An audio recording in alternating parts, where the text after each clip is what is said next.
Today we're going to try cooking.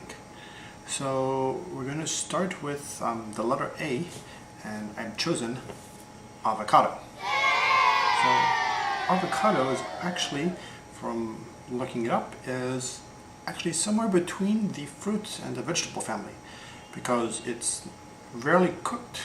It's sometimes considered a fruit, even though it's more of a vegetable. So we're going to make guacamole.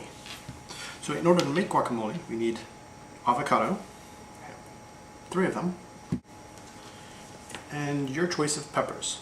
So I've chosen the serrano pepper, and I think this is a Thai pepper, so a little bit hotter.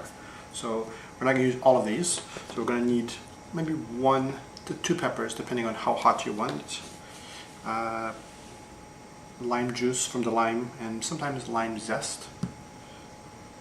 1 tomato, half an onion, 3 avocados, and probably 1 clove of garlic. We'll also need cilantro, typically fresh cilantro. However, I couldn't find fresh cilantro, so I have dried cilantro. I don't think it really tastes as good. You'll also need a knife to cut. You may want to ask your parents if you can use a knife. A cutting board, and either mortar and pestle, or bowl, or blender. You also probably want salt. So let's start by chopping up the ingredients. I like sometimes to use vegetable pounder with the avocado. What I do is I soften the avocado on the inside, so that way it comes away from the skin of the avocado, and the pit of the avocado is easily separated. So I'm just going to kind of mash up the avocado on the inside, so when I cut it open, it'll be nice and soft and mushy on the inside. You shouldn't buy your avocados mushy. You should buy them when they're firm, but make them mushy before you start to use them.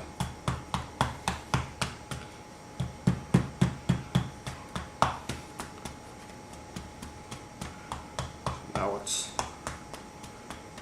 nice and mushy on the inside, and we're ready to open the avocado.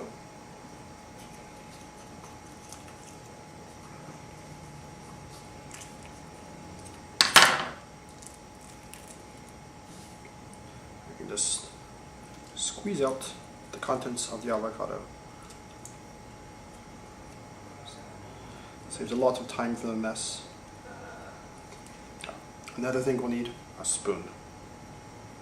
So I've pounded my avocados, I've chopped my onions, and chopped and diced my garlic. I will add these to my ingredients. It's a lot of onions.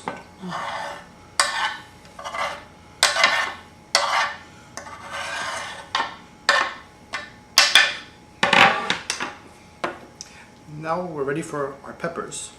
With the peppers, we want to make sure that we don't use the seeds. The seeds are going to make it very, very hot. So we want to remove any of the seeds. So I'm going to cut it open.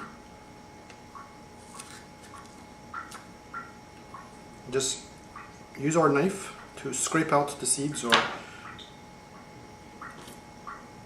like so.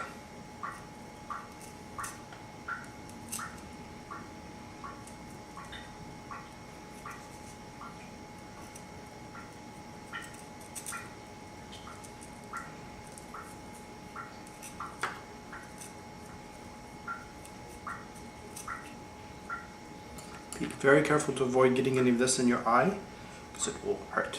So I'm going to chop up these peppers really quickly and add them to our ingredients. So we've now chopped up our peppers. How many we use depends on how spicy we wanted it to be. Half a pepper if you do not like spices at all, or even less.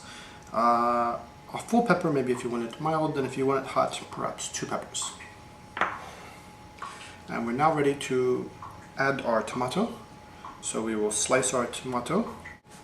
So now we've diced our tomatoes, or chopped up our tomatoes. I removed all the pulpy bits because it makes it kind of mushy. So we're going to add our ingredients into the bowl.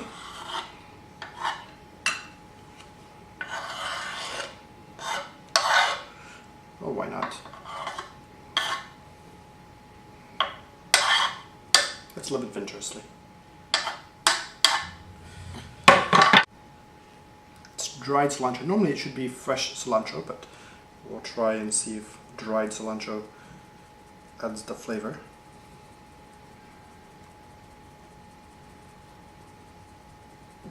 So, last we'll add some sea salt and our lemon. We'll add the lemon juice. If we need more, we can add more lime.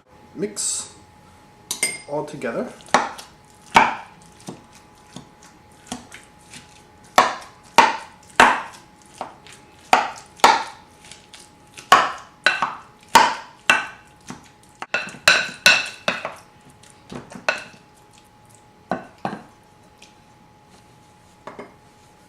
So when we're done, it has a nice green consistency and it's ready to serve.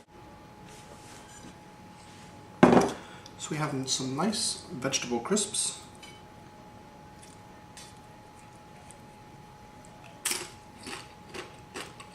Delicious. Okay, so if you liked my little demonstration in cooking, feel free to comment, ask me to cook something next. Next time I cook, probably in 2 weeks, the letter will be the letter B. So think of everything vegetarian that goes with the letter B, and we'll see what we can make. See you next time. Eat your veggies. I know it's a meat tenderizer, but I'm not going to call it a meat tenderizer. I'm a vegetarian. Guacamole. Why do you need these for vegetables?